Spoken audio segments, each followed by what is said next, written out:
Hello guys, പുതിയ വീഡിയോയിലേക്ക് എല്ലാവർക്കും സ്വാഗതം. ഹലോ ഗൈസ്, നമ്മൾ ഇന്നത്തെ വീഡിയോ എന്താ വെച്ചാൽ നമ്മൾ ഹോസ്റ്റൽ ഇഫ്താറാണ്. ഞാനപ്പോൾ എൻ്റെ ഹോസ്റ്റൽ ഇഫ്താറാണ്. അപ്പോൾ ഗൈസ് നമ്മളിതാ കുറച്ച് നേരം വൈകി ക്യാമറ എടുത്ത് ഇറങ്ങാൻ വേണ്ടിയിട്ട്. അപ്പോൾ ഫ്രൂട്ട്സും ഇതൊക്കെ കട്ട് ചെയ്ത് കഴിഞ്ഞിട്ട് പിന്നെ നമ്മൾ ചെങ്ങന്മാരൊക്കെ ടേബിളും സാധനങ്ങളൊക്കെ എടുത്തൊക്കെയാണ്. അങ്ങനെ ഞാനും എല്ലാവരും കൂടി ആപ്പിളൊക്കെ കട്ട് ചെയ്ത് ആപ്പിളിൻ്റെ ഷോർട്സൊക്കെ നമുക്ക് കിട്ടി. പിന്നെ സാധനം സെറ്റ് ചെയ്യാണ് കണ്ടെയ്നറിൽ. അപ്പോൾ അതൊക്കെ കഴിഞ്ഞിട്ട് നമ്മൾ കുട്ടികൾക്ക് ഇരിക്കാൻ വേണ്ടിയിട്ട് അല്ലെങ്കിൽ നമ്മളൊപ്പം കൂട്ടുകാർക്ക് ഇരിക്കാൻ വേണ്ടിയിട്ട് സ്ഥലമൊക്കെ സെറ്റ് ചെയ്ത് അതിൻ്റെ ശേഷം കണ്ടെയ്നറിൽ നിറച്ചുകൊണ്ട് ഇരിക്കുകയാണ്. അങ്ങനെ കണ്ടെയ്നറിൽ നിറച്ചൊക്കെ അവിടെ സപ്ലൈക്ക് വേണ്ടി വെച്ചു. ഓരോ ആൾക്കാർ വന്ന് മേടിച്ചു കൊണ്ടുപോയി. അങ്ങനെ അതൊക്കെ നമ്മളെ കൂട്ടുകാരാട്ടോ. അപ്പോൾ നമ്മൾ ജ്യൂസ് പാർന്നു കൊടുക്കുകയാണ്. നമുക്ക് അതാണ് പണി കിട്ടിയത്. ഞാൻ സ്കെയിനിലത്തെ അത്ര ആൾക്കാരൊന്നും ഹോസ്റ്റലിൽ പോയി കേട്ടോ. അതുകൊണ്ട് ഹോസ്റ്റലിൽ നമുക്ക് സുഖമായിട്ട് എല്ലാം സപ്ലൈ ചെയ്യാനൊക്കെ പറ്റി. പിന്നെ കുറേ പേര് ഫുഡൊക്കെ എടുത്ത് റൂമിലേക്ക് ഇട്ടാണ് പോയത്. അപ്പോൾ നമ്മൾ പ്രിൻസിപ്പാൾ എത്തിക്കുന്നുണ്ട്. പ്രിൻസിപ്പാൾ നമ്മളായിരിക്കും താഴെ ഇരുന്നത്. പ്രിൻസിപ്പാൾ നമ്മൾ ഇരിക്കാൻ വേണ്ടി അവിടെ ടേബിളിൽ കുറേ സാധനങ്ങളൊക്കെ സെറ്റ് ചെയ്തു. പക്ഷേ പ്രിൻസിപ്പാൾ കുട്ടികളപ്പോൾ അവിടെ താഴെ നോമ്പ് പറഞ്ഞു.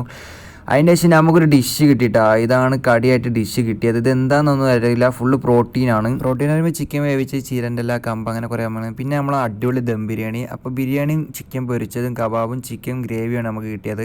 ഇവിടെ അങ്ങനെ കൊടുക്കൽ. പിന്നെ അതിലേക്ക് ഒരു നല്ലൊരു തൈരും. ഞാനും എൻ്റെ കൂട്ടുകാരനും കൂടി ഷെയർ ഇട്ടാണ് ഫുഡ് കഴിക്കുന്നത്. കാരണം ഒറ്റയ്ക്ക് തിന്നാൻ വയ്യ. മലമ്പാമ്പ് മാമനൊടുങ്ങിയായിരിക്കാണ് ഇപ്പോൾ ഇരിക്കുന്നത്. അപ്പോൾ ഞങ്ങൾക്ക് ഒരുപാട് ചിക്കൻ കിട്ടി. ഞങ്ങളെ കൂട്ടുകാർക്കൊക്കെ 2 ചിക്കനാണ് കിട്ടിയത്. അങ്ങനെ പയ്യ അതൊക്കെ കഴിച്ച് റൂമിൽ പോയി നിസ്കരിച്ച്. അപ്പോൾ ഇന്നത്തെ വീഡിയോ ഇത്രക്കുള്ളൂ. Okay, bye.